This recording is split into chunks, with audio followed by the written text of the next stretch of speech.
titres dans cette édition, procès de 32 Sénégalais soupçonnés d'activités terroristes. Il est reporté au 9 avril prochain.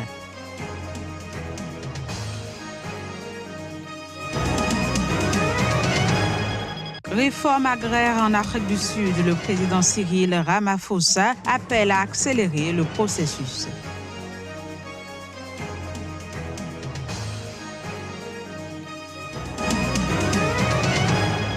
Puis, trafic de migrants en Libye, plus de 200 mandats d'arrêt ont été émis contre les trafiquants.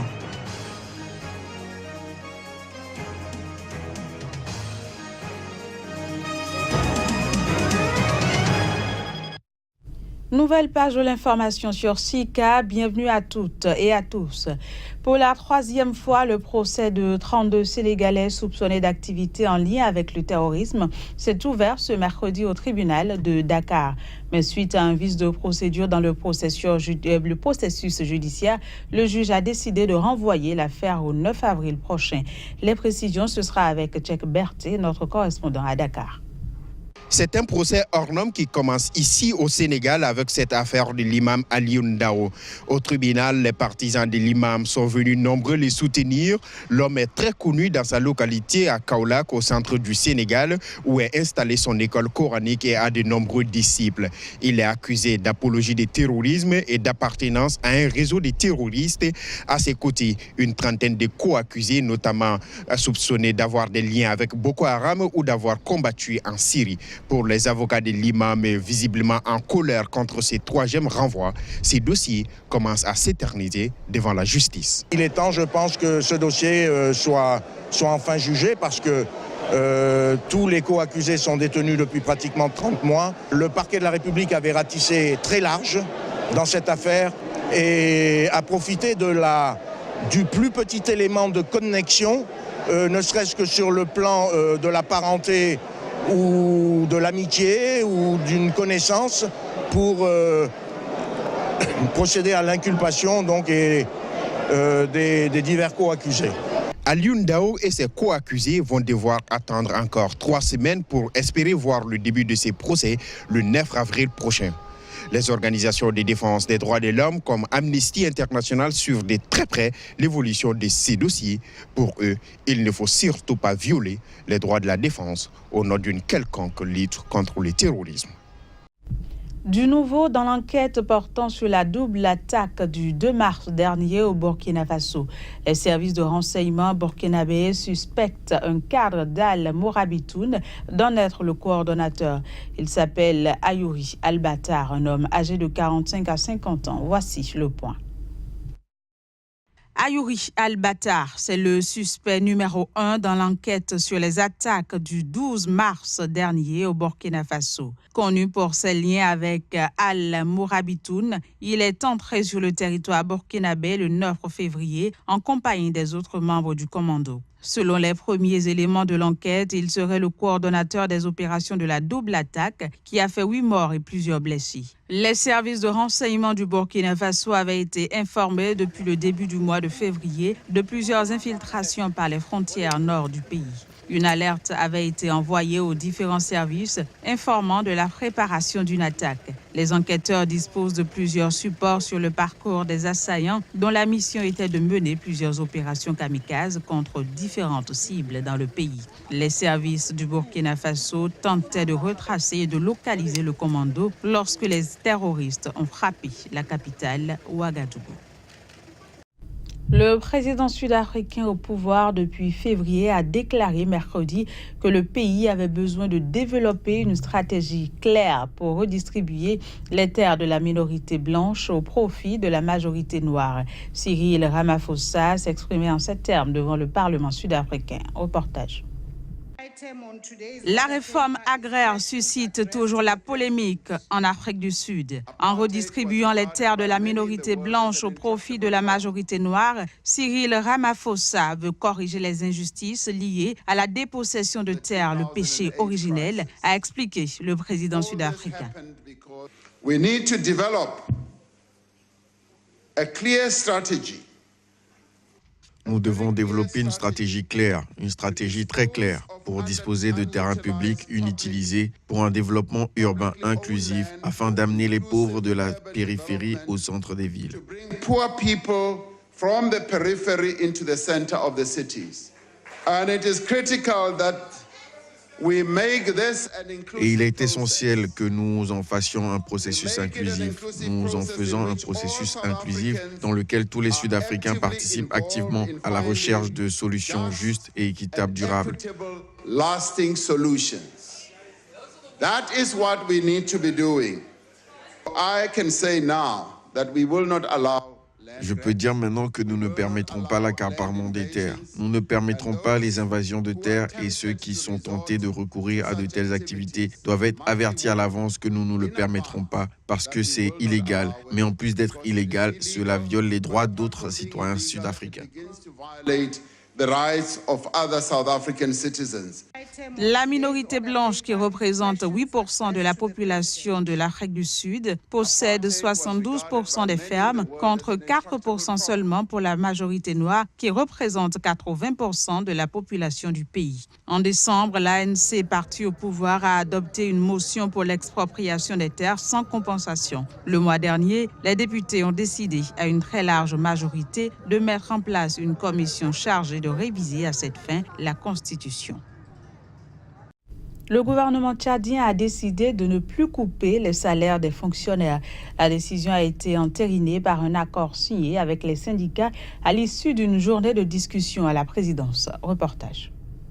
Les salaires des fonctionnaires tchadiens ne seront plus ponctionnés en raison de leur grève. Le gouvernement s'engage à rémunérer normalement plus de 31 000 agents de la fonction publique dans les secteurs de l'éducation et de la santé.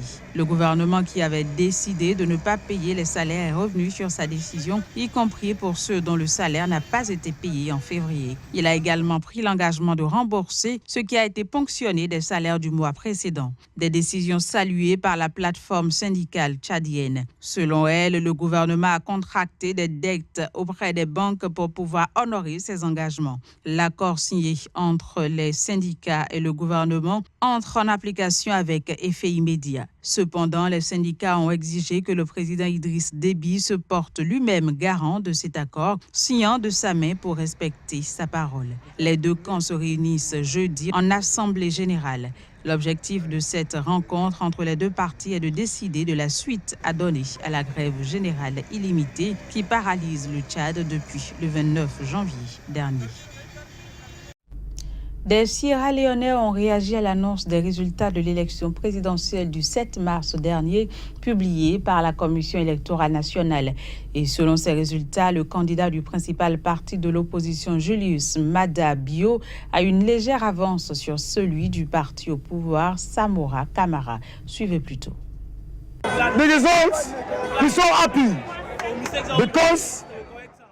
Nous sommes très contents des résultats.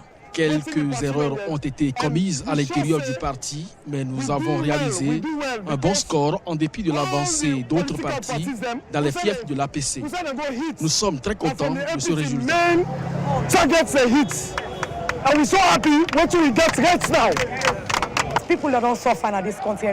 Les gens ont souffert et ont vraiment besoin de changement.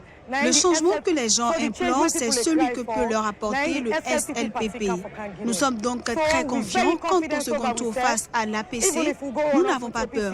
Nous ne sommes pas les seuls à vouloir déloger l'APC du pouvoir.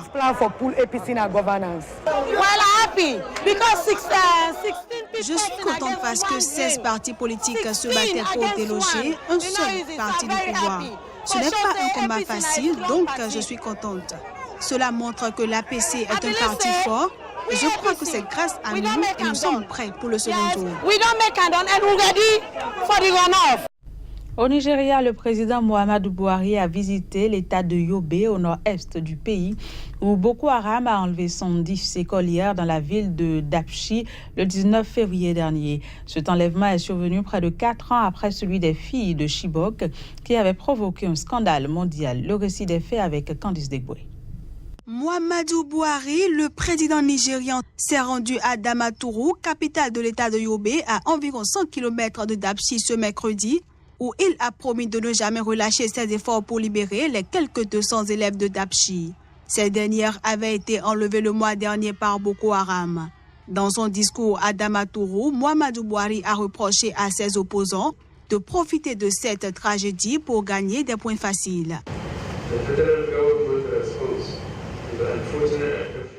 La réponse du gouvernement fédéral face à l'enlèvement malheureux des écolières est un écart évident par rapport à l'insensibilité de l'administration précédente qui a tourné le dos lorsque les filles de Chibok ont été enlevées en 2014 et maintenues en captivité pendant plus de 3 ans.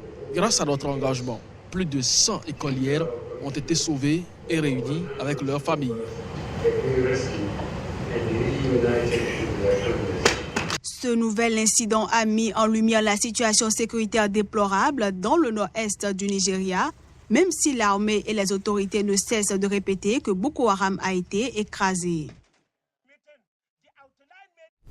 Direction la Libye, des mandats d'arrêt ont été émis contre plus de 200 trafiquants libyens et étrangers impliqués dans un vaste réseau d'immigration clandestine vers les côtes européennes. L'annonce a été faite ce mercredi par le bureau du procureur général libyen. Voici le reportage. Des mandats d'arrêt ont été émis contre plus de 200 trafiquants libyens et étrangers impliqués dans l'organisation d'opérations d'immigration, la traite d'êtres humains, des cas de torture, de meurtre et de viol. D'après le chef du bureau des investigations au bureau du procureur général, des membres des services de sécurité, des responsables de camps de détention de migrants, ainsi que des fonctionnaires d'ambassades de pays africains en Libye sont impliqués dans le trafic de l'immigration clandestine. Ces crimes et ces abus sont commis sur les migrants qui sont, d'après la loi libyenne, considérés comme des infiltrés et donc condamnables par la loi libyenne. Mais ils sont victimes de crimes et d'abus et sont détenus par le département de l'immigration qui rançonne leurs familles. Ils sont torturés, tués et les femmes sont violées. Les enquêtes ont prouvé ces faits. 2 personnes ont été jugées pour trafic d'êtres humains et d'autres ont été arrêtés. Nous avons émis 205 mandats d'arrêt contre les personnes qui ont organisé l'immigration clandestine et le trafic d'êtres humains, la torture, les meurtres et les viols. Il a été prouvé que de nombreux officiers du département de l'immigration étaient impliqués dans ces opérations d'immigration clandestine. Il y a 8 endroits où étaient rassemblés les migrants. Des femmes ont été violées. Le procureur a prouvé tout cela. Sédik Al-Sour a également indiqué que l'enquête sur le documentaire de la chaîne américaine CNN, qui avait montré un marché d'esclaves en Libye, était toujours en cours. Pour lutter contre les passeurs et les trafiquants d'êtres humains, Rome et Tripoli avaient convenu en décembre de former une cellule conjointe en impliquant les renseignements, les gardes-côtes et la justice des 2 pays. Voilà, c'est sur cette note de l'immigration que prend fin ce journal. Merci de l'avoir suivi et très bonne journée de courage sur Sika. Au revoir.